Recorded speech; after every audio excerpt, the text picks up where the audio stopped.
जय हिंद। नमस्कार फ्रेंड्स, ज्योति क्लासेस में आप सभी का एक बार फिर से स्वागत है। हेलो दोस्तों, कैसे हैं आप सभी? आई होप आप सभी बहुत ही अच्छे होंगे, स्वस्थ होंगे, स्टडी अपनी कंटिन्यू कर रहे होंगे। चलते हैं हमारी आज की मॉर्निंग की क्लास की तरफ। सभी को सुप्रभात, गुड मॉर्निंग। देखते हैं आज के दिन क्या है कुछ खास। तो आज हो गया फ्रेंड 25 जून, और 25 जून के बारे में देख लेते हैं कि आज के दिन को किस दिवस के रूप में मनाते हैं। दिन चलते हैं हमारी क्लास की तरफ।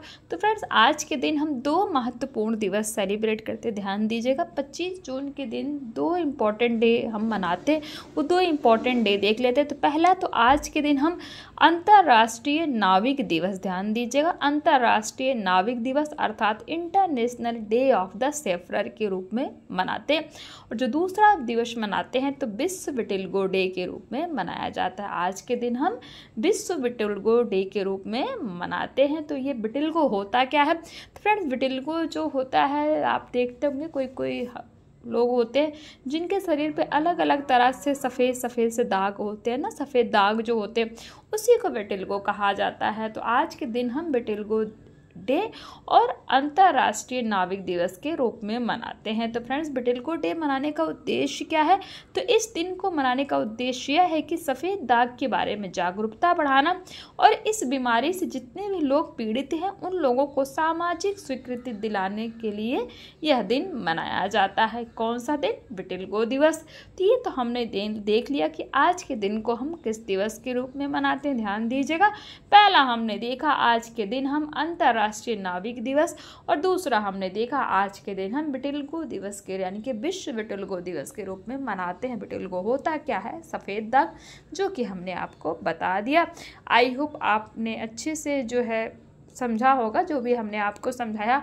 अब चलते हैं हमारी होम साइंस की क्लास की तरफ। जैसा कि आप सभी जानते हैं, इस चैनल के माध्यम से हम कर रहे हैं होम साइंस की सीरीज, इसमें हम क्लास 6 to 12 की बुक को कवर कर रहे हैं। और अभी तक फ्रेंड्स हमारा क्लास 6 to 10 की बुक कंप्लीट हो गई है। हम आ गए क्लास 11th में। आई होप आपने हमारी सारी प्रीवियस क्लासेस देखी होगी। नहीं देखी है तो टेंशन की बात नहीं, आप प्ले लिस्ट में जाइए, वहाँ पे जा करके हमारी प्रीवियस क्लास देख सकते हैं। जिस भी टॉपिक में आपको जो भी डाउट है, 6 से लेकर के 10 तक हमने जितनी पढ़ाई अभी तक की है वो सारी आपको प्ले लिस्ट में मिल जाएगी। आप ईजिली जा कर के क्लास देख सकते हैं, क्योंकि हर टॉपिक को हमने बहुत ही डिटेल में पढ़ा है। इतने डिटेल में पढ़ने का एक ही उद्देश्य है फ्रेंड्स कि एक बार आप इस सीरीज़ को देखिए, अच्छे से समझिए, ताकि होम साइंस से रिलेटेड कोई भी डाउट आपके माइंड में ना रह जाए। चाहे आप किसी भी क्लास के लर्नर से किसी कॉम्पिटिटिव एग्जाम की तैयारी कर रहे हैं या फिर किसी भी फील्ड में होम साइंस से अपना करियर देख रहे हैं, सभी के लिए सीरीज़ काफ़ी हेल्पफुल होने वाली है। तो प्लीज़ चैनल पर फर्स्ट टाइम विजिट किए हैं तो चैनल को लाइक, शेयर और सब्सक्राइब करें। साथ ही साथ अपना फीडबैक भी हमें दें, क्योंकि आपका हर फीडबैक हमारे लिए बहुत ही इंपॉर्टेंट होता है। तो चलते हैं हमारी क्लास की तरफ, देखते हैं आज की क्लास में हम करने क्या वाले हैं। तो फ्रेंड्स, जैसे हमने बताया कि हम कर रहे हैं क्लास 11th। तो क्लास 11th में हम एक टॉपिक कवर कर रहे हैं, एक चैप्टर है हमारा क्या? वित्तीय प्रबंधन एवं योजना अर्थात फाइनेंशियल मैनेजमेंट एंड प्लानिंग, जो हमने जो है कल ही स्टार्ट किया था। तो ये हम चैप्टर कवर करें, उसी के अंतर्गत आज हम करेंगे क्या? मुद्रा या धन आय। बट इसको करने से पहले प्रीवियस क्लास का क्विक रिवीजन कर लेते हैं। तो फ्रेंड्स, प्रीवियस क्लास में हमने जस्ट चैप्टर स्टार्ट किया था, ये आप स्क्रीन पर देख पा रहे होंगे, वित्तीय प्रबंधन एवं योजना, जिसमें हमने वित्तीय प्रबंधन के बारे में जाना था कि वित्तीय प्रबंधन कहते किसको हैं। ये सभी के बारे में हमने पढ़ा था। वित्तीय नियोजन क्या होता है, ये क्या है? तो वित्तीय नियोजन भी हमने देखा था, बहुत ही डिटेल में इनको पढ़ा था। आप इस क्लास को प्लेलिस्ट में जाके देख सकते हैं। देन हमने प्रबंधन अर्थात मैनेजमेंट के बारे में पढ़ा था कि प्रबंधन क्या होता है। तो पारिवारिक प्रबंधन जो है हमारा 3 प्रकार का होता है। 3 प्रकार के हमने प्रबंधन देखे थे। इसमें हमने मानव संसाधन, भौतिक संसाधन और सामुदायिक संसाधन प्रबंधन में संसाधन देखे थे ना। तो पारिवारिक संसाधनों में 3 साधन हमने देखे थे, मानव, भौतिक और सामुदायिक संसाधन, और उसके अंतर्गत क्या क्या आता है इस पर भी हमने चर्चा की थी। पारिवारिक आय अर्थात फैमिली इनकम के बारे में देखा था कि जो हमारी फैमिली है उनकी इनकम कहाँ से, जो हमारे घर में काम करते हैं लोग, कहाँ से काम करके जो धन प्राप्त कर सकते हैं। तो वो हमने जो है प्रकार देखे थे किसके? पारिवारिक आय के। फिर हमने पारिवारिक आय की, ये तो हमने पारिवारिक आय के रूप देखे थे कि किन रूपों में इनकम मिल सकती है। पारिवारिक आय के प्रकार भी देखे थे कि पारिवारिक आय 3 प्रकार की होती है। एक होती है वास्तविक आय अर्थात रियल इनकम, दूसरा है मुद्रा आय अर्थात मनी इनकम, तीसरा है मानसिक आय अर्थात साइकिक इनकम, तो इसके बारे में भी हमने चर्चा की थी। फिर हमने वास्तविक आय देखा था और वास्तविक आय के भी प्रकार देखे थे, जिसमें हमने प्रत्यक्ष आय और अप्रत्यक्ष आय को बहुत ही डिटेल में पढ़ा था। तो ये तो हमारी प्रीवियस क्लास थी। आई होप आपका एक बार क्विक रिवीजन हो गया होगा। अब हमने ये तो देख लिया, वास्तविक आय देख लिया क्या होता है और उसके दो प्रकार भी देख लिए। अब चलते हैं मुद्रा या धन आय पे। एक निश्चित समयावधि अर्थात लिमिटेड टाइम पीरियड तक कार्य करने के पश्चात नगद धन अर्थात कैश मनी के रूप में प्राप्त आय को मौद्रिक या मुद्रा आय कहा जाता है। ध्यान दीजिएगा, जो लोग जॉब करते हैं, चाहे वो गवर्नमेंट हो या फिर प्राइवेट हो, तो जो भी जॉब करते हैं और जो जैसे एक महीने की सैलरी आती है और उनको पैसे कैश के रूप में वो मनी मिलती है, उसी को हम क्या कहते हैं, मुद्रा या नगद आय कहा जाता है। आपको ये पता चल गया कि मुद्रा या धन आय होता क्या है। तो इस प्रकार मुद्रा या धन ऐसी वस्तु है जो वस्तुओं के बदले स्वीकार होती है तथा जिसके संदर्भ में अन्य वस्तुओं का मूल्य निर्धारित किया जाता है। धन आय रुपयों या पैसों के रूप में क्रय शक्ति अर्थात परचेजिंग पावर है, जो निश्चित अवधि में परिवार तक आती है। यह परिवार के किसी भी सदस्य को मजदूरी, वेतन, बोनस, कमीशन, किराया, लाभांश, ब्याज या अन्य किसी भी भत्ते के रूप में हो सकता है। धन का प्रयोग दैनिक जीवन में वस्तुओं के क्रय विक्रय के लिए किया जाता है तथा इसका एक भाग भविष्य को बेहतर बनाने या निवेश करने के उद्देश्य हेतु बचत के लिए रखा जाता है। सीधी सी बात है, हम जितना पैसा पाते हैं, जो हमारी सपोज पर मंथ जो है 50,000 किसी की सैलरी है, उसमें से हम क्या करते हैं 30 to 40,000 हम खर्च कर देते हैं। कोशिश करते हैं भले ही ना बचता हो कि 10,000 जो है वो हमारा सेव हो जाए। तो यही सभी करते हैं। अब वो बचे ना बचे वो सिचुएशन पर डिपेंड करता है, बट हमेशा हम जितना भी कमाते हैं फ्रेंड्स, जितना भी हमारी आय होती उसका 10% हमें हमेशा सेव करना चाहिए। ये सुनिश्चित करना चाहिए जिससे कि जो है आपको आने वाली प्रॉब्लम्स का सामना करने में कोई दिक्कत ना हो। जैसे आकस्मिक कोई भी काम आ गया, कोई ऑर्गेनाइजेशन आ गया, कुछ भी कोई फंक्शन आपको ऑर्गेनाइज कराना पड़ गया, कुछ भी, तो जो आपने 10 किसी या फिर घर में कोई बीमार हो गया, मतलब किसी भी टाइप का, बच्चे की शादी, कुछ भी ऐसा काम है, तो उसके लिए हम क्या करते हैं पहले से सेविंग करते हैं। यानी कि जितना हम कमाते हैं उसका 10% हमें सेविंग करना चाहिए। नेक्स्ट है, विभिन्न परिवारों में धन की प्राप्ति का माध्यम नियमित और अनियमित हो सकता है। उदाहरण के लिए किसान की आय अनियमित है, जो किसान होता है उसकी आय अनियमित है। अनियमित कैसे है कि उसका कोई फिक्स नहीं है कि उसको मतलब एक डेट पे ही पैसा मिलेगा, कि जैसे एक तारीख को पैसा आना है तो 1 तारीख को ही आएगा, या फिर एक बार उसको 10,000 रुपये मिले, पता चले अगले महीने वो 20,000 भी कमा सकता है, नेक्स्ट महीने वो 30,000 भी कमा सकता है, उसके बाद जो है वो 2,000 भी कमा सकता है। तो इसीलिए जो किसान होता है उसकी आय क्या होती है, अनियमित होती है, तथा नौकरी करने वाले व्यक्ति की आय नियमित होती। सीधी सी बात है, जो जॉब कर रहे हैं तो उनकी आय क्या है, उनकी आय नियमित होती कि एक टाइम एक डेट पे उनको फिक्स पेमेंट होती है और उनको पेमेंट मिल जाती है। मुद्रा का महत्व देख लेते हैं, निम्न प्रकार से महत्वपूर्ण है। नंबर 1, मुद्रा अर्थात मनी, विनिमय यानी कि एक्सचेंज के माध्यम से रूप में कार्य करती है। ध्यान दीजिएगा, जो मुद्रा है वो विनिमय के माध्यम के रूप में काम करती है। विनिमय का मीनिंग क्या होता है, एक्सचेंज, और विनिमय में होने वाले खर्चों को समाप्त करता है। दूसरा, मुद्रा मूल्य के मानक के रूप में कार्य करता है, जिसके संदर्भ में अन्य सभी वस्तुओं का मूल्य व्यक्त किया जाता है।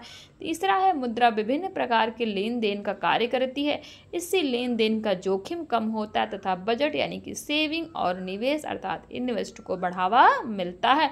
नंबर 4 हो जाएगा, मुद्रा का संग्रह लंबे समय के लिए हम कर सकते हैं, जिससे उत्पादन अर्थात प्रोडक्शन में निवेश यानी कि इन्वेस्ट के लिए संचय यानी कि एक्यूमुलेशन की सुविधा मिलती है तथा परिवार के लिए बेहतर जीवन स्तर को बढ़ावा मिलता है। तो ये तो हमने देख लिया क्या मुद्रा का महत्व। नंबर 3 है मानसिक आय यानी कि साइकिक इनकम। वह संतुष्टि है जो वस्तुओं और सेवाओं के स्वामित्व, मालिकाना हक और उपयोग से उत्पन्न होती है। इसे वास्तविक आय से प्राप्त संतुष्टि के रूप में भी परिभाषित किया जा सकता है। मानसिक आय को रुपयों या राशि के रूप में बता पाना कठिन है। यह गुप्त आय का एक रूप है। यह अगोचर एवं वस्तुपरक होती है तथा यह जीवन की गुणवत्ता बढ़ाने में बहुत ही आवश्यक होती है। तो ये तो हमने देख लिया क्या पारिवारिक आय 3 प्रकार के देखे ना, वास्तविक, मुद्रा आय और मानसिक आय। तो मुद्रा आय के बारे में भी हमने देख लिया क्या होता है, मुद्रा आय का महत्व देखा, मानसिक आय के बारे में पढ़ा। कुछ क्वेश्चन देखिए। क्वेश्चन 1 कहता है किसी खर्चे का पूर्वानुमान, ध्यान दीजिएगा, किसी भी खर्चे का पूर्वानुमान तथा भविष्य के लिए वित्त के प्रयोग की योजना बनाना क्या कहलाता है। नंबर 2 आय के कोई 2 रूप बताइए। नंबर 3 वास्तविक आय का कोई एक नाम बताइए। क्वेश्चन 4 कहता है मुद्रा मूल्य के किस रूप में कार्य करती है। अभी जस्ट ही हमने पढ़ा मुद्रा मूल्य, तो बताइए मुद्रा मूल्य के किस रूप में कार्य करती है, अगर आपको कॉन्सेप्ट क्लियर हुए हैं तो ये तो कुछ क्वेश्चन है, इसका आप स्क्रीनशॉट ले लीजिएगा और आई होप आपने अभी तक ले भी लिया होगा। एक क्वेश्चन आपसे इजीली सॉल्व हो जाएंगे क्योंकि जस्ट वही है जो हमने पढ़ा है। अब नेक्स्ट हमारा जो टॉपिक है वो क्या है, आय प्रबंधन अर्थात इनकम मैनेजमेंट के बारे में हम पढ़ते हैं कि इनकम मैनेजमेंट क्या है। तो आय प्रबंधन को सभी स्रोतों यानी कि सोर्स होते हैं तो उनसे प्राप्त आय के प्रयोग के नियोजन, नियंत्रण तथा मूल्यांकन के रूप में परिभाषित किया जाता है। ध्यान दीजिएगा, नियोजन, नियंत्रण और मूल्यांकन, इन तीनों ही जो आपको ये पॉइंट्स वर्ड्स दिख रहे हैं ना, इनको बहुत ही डिटेल में हमने पढ़ा है कि नियोजन क्या होता है, नियंत्रण से आप क्या समझते हो और मूल्यांकन क्या है। आप जाके प्लेलिस्ट खोलिए, आप वहाँ पे देख सकते हैं, बहुत डिटेल में इनको पढ़ा है। इसका उद्देश्य आय के सभी उपलब्ध स्रोतों से पूर्ण संतुष्टि प्राप्त करना है। आय समान होने के बाद भी किन्हीं 2 परिवारों की आवश्यकताओं एवं इच्छाओं में पर्याप्त भिन्नता होती ही है। इसीलिए प्रत्येक परिवार को अपने लक्ष्यों, आवश्यकताओं एवं इच्छाओं को ध्यान में रखते हुए व्यय की योजना बनानी चाहिए। व्यय अर्थात खर्च करने की। एक प्रभावी आय प्रबंधन के लिए यह आवश्यक है कि परिवार अपने उपलब्ध सभी संसाधनों यानी कि रिसोर्स को पहचानने तथा उनका विश्लेषण अर्थात एनालिसिस करे। तो ये हो गया आय प्रबंधन। नेक्स्ट है हमारा बजट। तो बजट भविष्य की योजनाओं और उद्देश्यों के आधार पर अनुमानित आय और व्यय अर्थात इनकम एंड एक्सपेंडिचर का एक विवरण है। किसी भी बजट की सफलता निम्नलिखित बातों पर निर्भर करती है। नंबर 1 है बजट व्यवहारिक अर्थात रियलिस्ट हो, लचीला हो यानी कि फ्लेक्सिबल होना चाहिए। जो बजट होता है वो व्यवहारिक अर्थात रियलिस्ट और फ्लेक्सिबल होना चाहिए। नंबर 2 बजट उस समूह के लिए उपयुक्त होना चाहिए जिसे ध्यान में रखकर बनाया जाता है। नंबर 3 पॉइंट हो जाएगा एक अच्छे बजट में नियंत्रण और मूल्यांकन अर्थात कंट्रोल एंड इवैल्यूएशन के चरण की गुणवत्ता होनी आवश्यक है।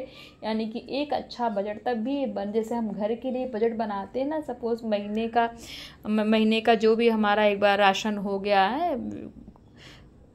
गया, देन हमारा कपड़े हो गए, हमारे मतलब जो भी हमारे महीने के जो भी हमारे सामान लगते हैं जिन पे हम महीने का बजट बनाते हैं ना, जिस पे हम सब कुछ ले करके आते हैं।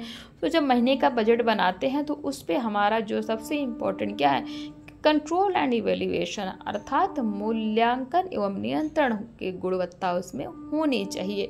फिर है पारिवारिक बजट। देख लेते हैं, बजट तो हमने देख लिया कि बजट एक अच्छा बजट क्या है। पारिवारिक बजट के बारे में देख लेते हैं। पारिवारिक बजट में परिवार के सभी स्रोतों से प्राप्त आय और व्यय का ब्यौरा दिया जाता है। इसमें प्राप्त आय तथा विभिन्न मदों जैसे भोजन, वस्त्र, आवास, मनोरंजन, यात्रा, शिक्षा, स्वास्थ्य, औषधि एवं बचत का उल्लेख किया जाता है। पारिवारिक बजट की योजना बनाने के लाभ क्या क्या हैं? तो फ्रेंड्स, पारिवारिक बजट की योजना बनाने का जो पहला लाभ है, नियोजन के द्वारा परिवार अपनी आय यानी कि जो उसकी इनकम होती है तो के प्रयोग की समीक्षा कर सकता है। नंबर 2, पारिवारिक बजट द्वारा विभिन्न मदों के लिए आवंटित राशि का मूल्यांकन अर्थात इवैल्यूएशन किया जाता है। मदों मतलब कि जैसे भोजन पर कितना खर्च हुआ, वस्त्र पे कितना खर्च हुआ है, आवास पे आपने कितना खर्च किया, मनोरंजन, ये सब क्या मद हैं। तो विभिन्न मदों पर क्या किया जाता है, मूल्यांकन किया जा सकता है। नंबर 3 है पारिवारिक बजट द्वारा परिवार के महत्वपूर्ण लक्ष्यों को आय के द्वारा समय से पहले प्राप्त किया जा सकता है। और नंबर 4 है पारिवारिक बजट बनाने का सबसे महत्वपूर्ण लाभ यह है कि इसमें परिवार के सदस्यों द्वारा फिजूल खर्च करने की संभावना कम होती है। सीधी सी बात है, जब आपका पूरे महीने का बजट फिक्स रहेगा कि हाँ हमें बच्चों को फीस इतनी देनी है, कपड़े इतने मतलब इतने पैसे के लेने, इनके लिए कपड़ा लेना है, जिसको ज़रूरत उसी के लिए आप कपड़ा लोगे, यात्रा करनी है कि नहीं करनी है, आपका स्वास्थ्य सही नहीं है तो उस पर कितना खर्च करना है, जो औषधि हो गई। तो अगर इन सभी का आपके पास पूरा महीने का पता चले, सैलरी आई और महीने का पूरा खर्च, पूरा बजट आपने बना रखा है, तो फिजूल खर्ची तो होने की संभावना कम ही रहेगी, क्योंकि अब जब हमने बजट बना रखा है तो हमारा सारा पैसा उसी पे ही व्यय हम कर देंगे, तो फिजूल खर्ची होगी कहाँ से। तो इसीलिए बजट बनाने के बहुत सारे लाभ हैं। हमें हमेशा जब भी हमारी मंथली पेमेंट आती है तो बजट बनाना हमें अनिवार्य होता है, यानी कि बजट बनाना ही बनाना चाहिए। नहीं तो पैसे तो बहुत आते हैं बट वो जाते कहाँ हैं वो पता नहीं लगते। क्यों? क्योंकि हम बजट नहीं बनाते, ऐसे कहीं पे भी खर्च कर देते हैं और बाद में पता चलता है कि जो नेसेसरी जो चीज़ थी वो तो हुई नहीं, फालतू की चीज़ों में हमने पैसे वेस्ट कर दिए। इसीलिए बजट बनाने के बहुत से लाभ हैं, तो पारिवारिक बजट सबको बनाना चाहिए। बजट निर्माण के चरण क्या, यानी कि जो बजट हम बनाते हैं उनके स्टेप्स क्या हैं? तो फ्रेंड्स 5 स्टेप्स होते, ध्यान दीजिएगा। बजट निर्माण के कितने चरण हैं? 5 चरण हैं, आपको पता होने चाहिए। स्टार मार्क कर लीजिए, बहुत ही इम्पॉर्टेंट है, ये भी बहुत इम्पॉर्टेंट जिसको मैंने स्टार्स किया हुआ। तो नंबर 1 है बजट निर्माण के लिए परिवार के सभी सदस्यों के लिए आवश्यक वस्तुओं और सेवाओं अर्थात कॉमोडिटीज एंड सर्विस की सूची तैयार करना आवश्यक है। संबंधी वस्तुओं तथा सेवाओं को समूह में विभाजित करना जरूरी है, जैसे भोजन तथा संबंधित लागत, घरेलू कार्य, ईंधन, उपयोगी वस्तुएं, परिवहन, आयकर, व्यक्तिगत भत्ते, विविध मनोरंजन, घर की साज सज्जा, भविष्य के लिए प्रावधान, बचत, सेवानिवृत्ति। तो भोजन तथा संबंधित लागत, आवास, घरेलू कार्य, ईंधन, उपयोगी वस्तुएं, शिक्षा, कपड़े और चिकित्सा। तो ये तो हमने देख लिया क्या, बजट निर्माण के चरण। बजट निर्माण के चरण में हमने क्या देखा? 5 चरण हमने बोला ना कि बजट निर्माण के 5 चरण होते हैं। इसमें पहला चरण हमने देख लिया।